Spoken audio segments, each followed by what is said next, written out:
242 Bunkhouse Fun Finder landing here at Haylet RV of Coldwater, Michigan. One owner, used 7 times, and that's the only reason it's here. The gentleman of the household had a job that kept him on the road quite a bit, and he loved going out with his family. He enjoyed camping quite a bit. The problem was he just couldn't go out as much as he wanted to, or enough that would feel justifies having an RV like this in your backyard. So they made the hard decision. They said time to let her go. And that's the only reason she's here. From what I can tell, it was a fair weather camper that was very well stored, well maintained. The kids didn't bang around in this thing. In fact, yeah, it doesn't even look like there's been kids in it. I know there have been, but it doesn't look like it. It's not all scarred up, which is pretty handy for the next owner.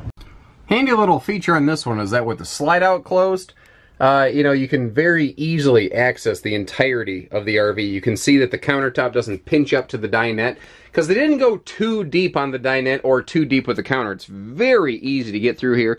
Even with the slides closed, you can fully extend the drawers to get to everything, and that's pretty darn handy.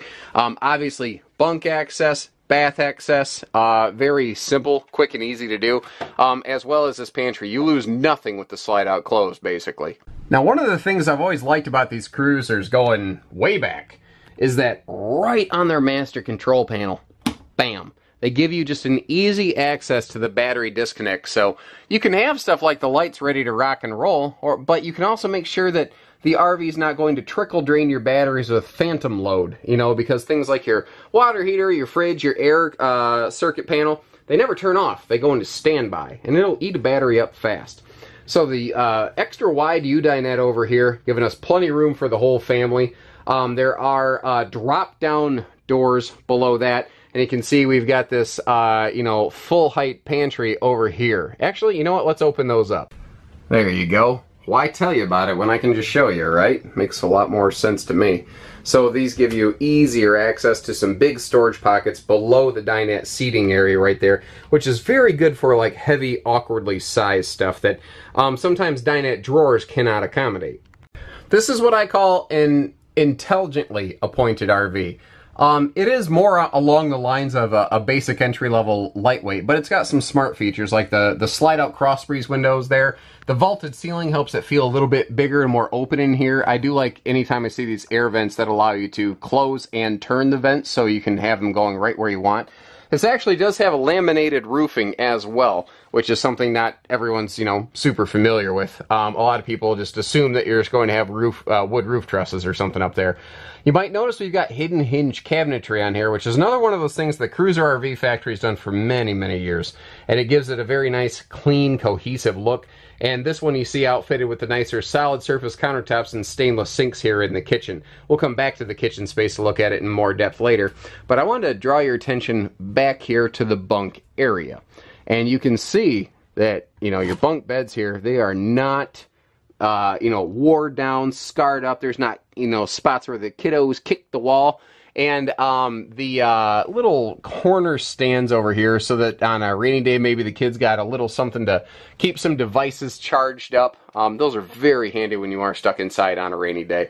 Now that vaulted ceiling plus the skylight gives this thing plenty of room inside, and a protective shower wall surround paneling there, you know, prevents you from needing to wipe down your walls every time you take a shower. It's not that, you know, it's a big deal. It's just one less thing you got to do.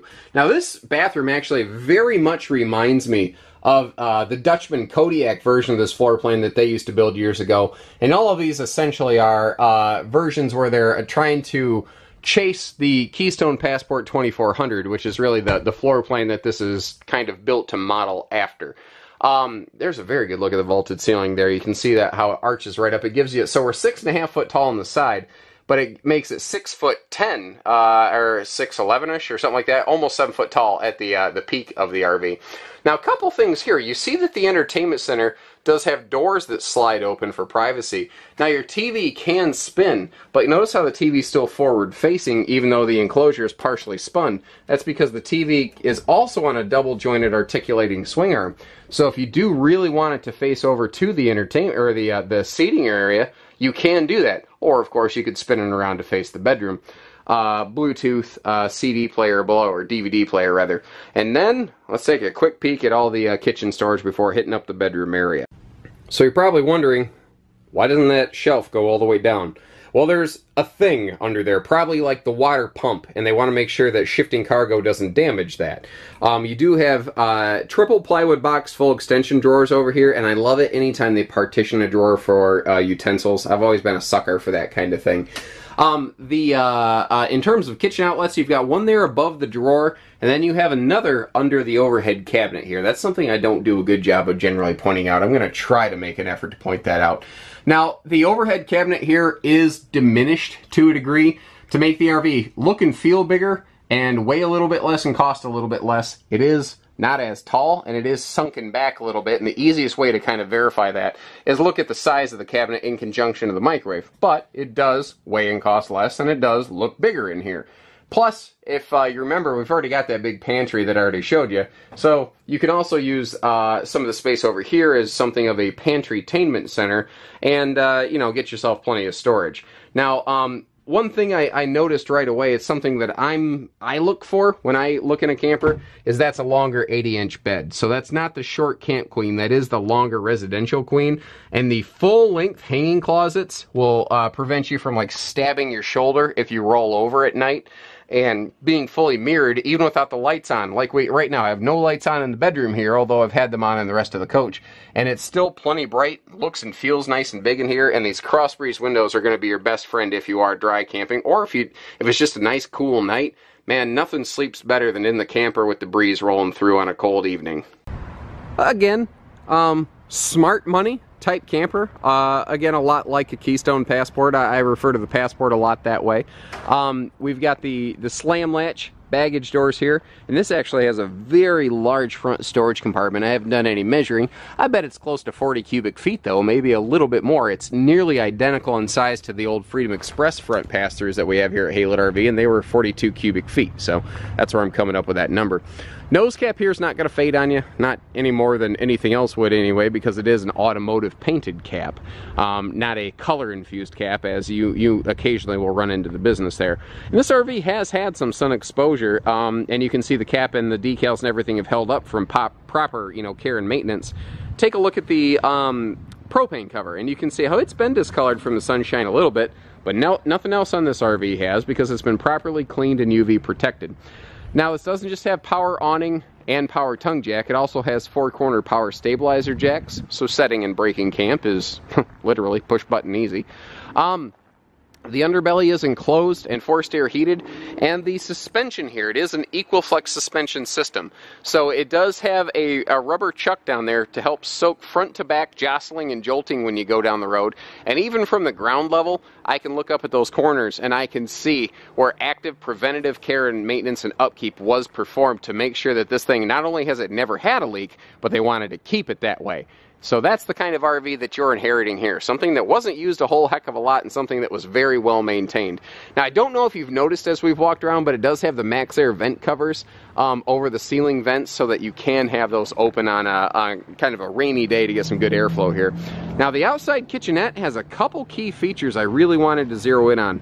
One is the sink. This is something the Cruiser RV Company has done very well, and that is they put that little sink right there and they cut away a little alcove so that the faucet doesn't have to like fold or be removed, and it does have a drain into a holding tank. And then, kind of like the Passport, they have the little countertop extension over here to give you that extra prep space that you really want outside. I don't know of anyone that's ever traded a camper in because it had too much counter space, and I don't believe I'll ever meet them. Outside TV hookups over here, aluminum wheels, and the tires look good. And in case you're wondering why there's duct tape over the furnace vents, it's because they never use the furnace, and they just wanted to keep bugs out. That's it. I don't believe there's anything wrong with this camper. I think the only problem with it is that it's in my driveway and not yours. If you are looking to upgrade to a slide out, or if you're looking to get a first one and you don't want the new RV price tag, this is going to be a sweet, sweet fit for one lucky family, that is for sure. So with that, give us a call. We do hitching, pieces, parts, trades, financing, truck and trailer package deals, RV delivery, and everything in between. So take care, stay safe, have fun, and happy camping, everyone. Fun finder. See what I did there? I didn't do anything. It was already there. Are you still listening? Listen.